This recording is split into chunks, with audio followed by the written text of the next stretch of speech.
For from within, out of the hearts of men, proceed evil thoughts, adulteries, sexual sins, murders, thefts, covetings, wickedness, deceit, lustful desires, an evil eye, blasphemy, pride, and foolishness.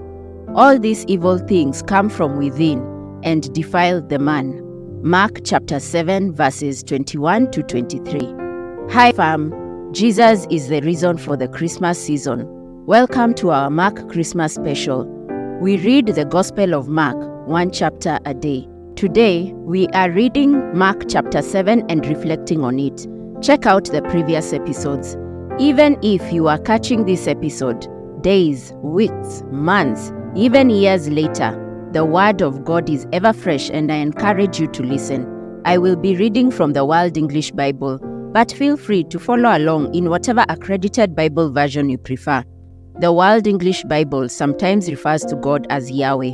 Mark chapter 7. Then the Pharisees and some of the scribes gathered together to him, having come from Jerusalem. Now, when they saw some of his disciples eating bread with defiled, that is, unwashed hands, they found fault.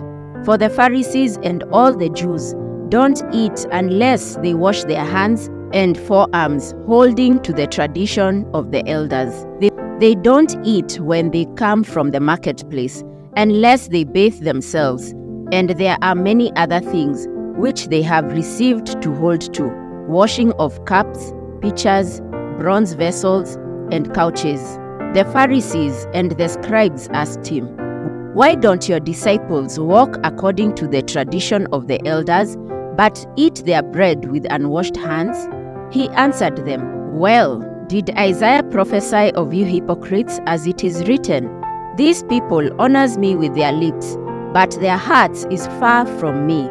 But they worship me in vain, teachings as doctrines the commandments of men.'" Isaiah chapter 29 verse 13. "For you set aside the commandment of God, and hold tightly to the tradition of men, the washing of pitchers and cups, and you do many other such things." He said to them, "Full well, do you reject the commandment of God, that you may keep your tradition? For Moses said, 'Honor your father and your mother.'" Exodus chapter 20 verse 12, Deuteronomy chapter 5 verse 16, and "He who speaks evil of father or mother, let him be put to death." Exodus chapter 21 verse 17, Leviticus chapter 20 verse 9. But you say, "If a man tells his father or his mother, 'Whatever profit you might have received from me is korban,' that is to say, given to God, then you no longer allow him to do anything for his father or his mother, making void the word of God by your tradition, which you have handed down. You do many things like this." He called all the multitude to himself and said to them, "Hear me, all of you, and understand. There is nothing from outside of the man that is going into him that can defile him, but the things which proceed out of the man are those that defile the man. If anyone has ears to hear, let him hear." When he had entered into a house away from the multitude, his disciples asked him about the parable. He said to them, "Are you also without understanding? Don't you perceive that whatever goes into the man from outside can't defile him, because it doesn't go into his heart, but into his stomach, then into the latrine, making all foods clean?" He said, "That which proceeds out of the man, that defiles a man. For from within, out of the hearts of men, proceed evil thoughts, adulteries, sexual sins, murders, thefts, covetings, wickedness, deceit, lustful desires, an evil eye, blasphemy, pride, and foolishness. All these evil things come from within and defile the man." From there he arose and went away into the borders of Tyre and Sidon. He entered into a house and didn't want anyone to know it, but he couldn't escape notice. For a woman whose little daughter had an unclean spirit, having heard of him, came and fell down at his feet.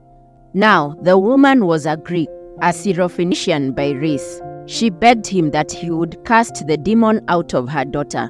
But Jesus said to her, "Let the children be filled first, for it is not appropriate to take the children's bread and throw it to the dogs." But she answered him, "Yes, Lord, yet even the dogs under the table eat the children's crumbs." He said to her, "For this saying, go your way. The demon has gone out of your daughter." She went away to her house and found the child having been laid on the bed, with the demon gone out. Again he departed from the borders of Tyre and Sidon, and came to the Sea of Galilee, through the middle of the region of Decapolis. They brought to him one who was deaf and had an impediment in his speech. They begged him to lay his hand on him. He took him aside from the multitude, privately, and put his fingers into his ears, and he spat, and touched his tongue. Looking up to heaven, he sighed, and said to him, "Ephphatha," that is, "be opened." Immediately his ears were opened, and the impediment of his tongue was released, and he spoke clearly. He commanded them that they should tell no one, but the more he commanded them, so much the more widely they proclaimed it. They were astonished beyond measure, saying, "He has done all things well. He makes even the deaf hear and the mute speak." I will highlight a few points from Mark chapter 7. 1. Understanding traditional Jewish practices. In Mark chapter 7, we encounter a discourse on traditional Jewish practices and their significance. Understanding these practices can provide new insights into the cultural context of Jesus' teaching.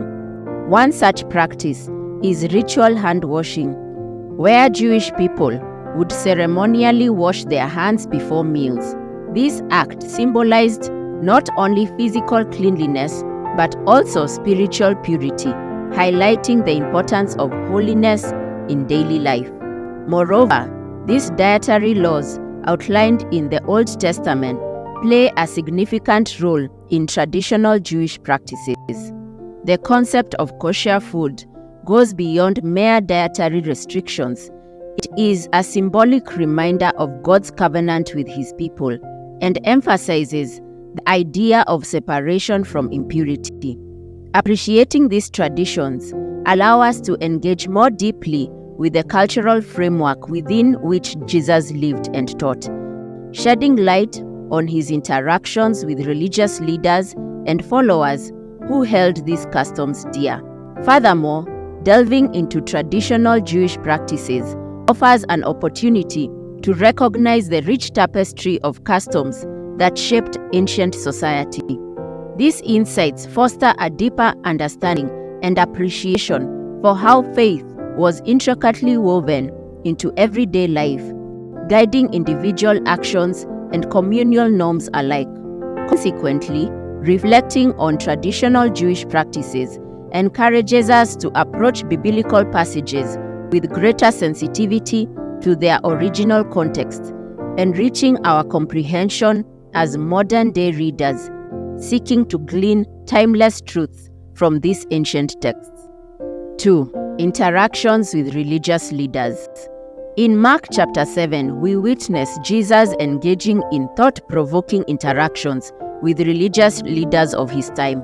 These encounters reveal the clash between traditional customs and divine principles. The religious leaders, deeply entrenched in their long-held beliefs and practices, challenge Jesus on matters of purity and adherence to rituals. Through these interactions, we see how Jesus challenges the status quo and emphasizes the importance of a genuine heart transformation over mere external observance. This sheds light on the timeless struggle between legalism and grace within religious circles. Moreover, it prompts us to examine our own attitudes towards traditions and rituals, urging us to prioritize authentic faith over outward appearances. The confrontations with religious leaders in Mark chapter 7 serve as a reminder to remain vigilant against becoming spiritually rigid or self-righteous in our beliefs. we are prompted to reevaluate our understanding of faith and consider how we can embody the spirit of love, compassion, and humility that Jesus exemplified, rather than being bound by rigid interpretations of religious rules. These interactions offer profound insights into the nature of true spirituality and reminds us that nurturing a sincere connection with God is far more valuable than adhering strictly to conventional customs or dogmas. 3. Emphasis on internal purity. In Mark chapter 7, Jesus emphasizes the importance of internal purity over external practices. By shifting our focus to internal purity, we are invited to reflect on the deeper aspects of our faith journey. This perspective encourages us to cultivate genuine love, compassion, and humility in our interactions with others, rather than seeking validation through outward displays of righteousness. We are encouraged to seek a genuine relationship with God that flows from the depths of our hearts. 4. Addressing hypocrisy and authenticity. In Mark chapter 7, Jesus confronts the religious leaders about their hypocrisy and lack of authenticity in following God's commandments.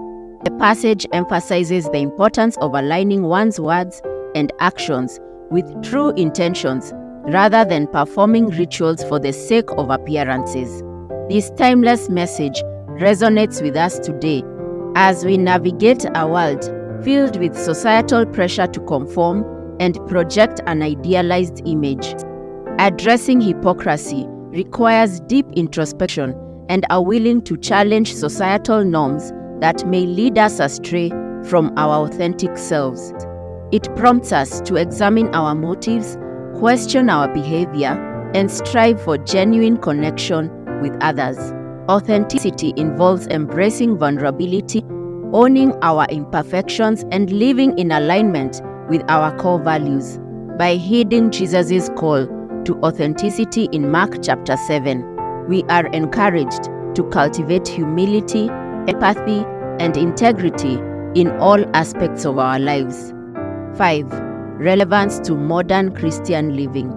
In Mark chapter 7, Jesus emphasizes the importance of spiritual integrity over outward acts of religious observance.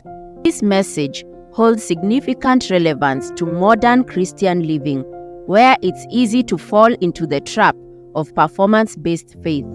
In a society driven by appearances and external measures of success, many Christians may struggle with the temptation to prioritize mere outward expressions of faith rather than fostering a genuine heart transformation. Furthermore, in today's fast-paced world, it's common for believers to become entangled in legalistic attitudes and traditions that obscure the true essence of Christianity. By reflecting on Jesus' teachings in Mark chapter 7, modern Christians can be reminded to focus on cultivating an authentic relationship with God rather than getting caught up in empty rituals or man-made rules. This chapter serves as a powerful call for contemporary believers to re-evaluate their priorities and align themselves with the heart of Christ's teachings for genuine Christian living. We will continue from Mark chapter 8 in the next episode. God bless you. Bye.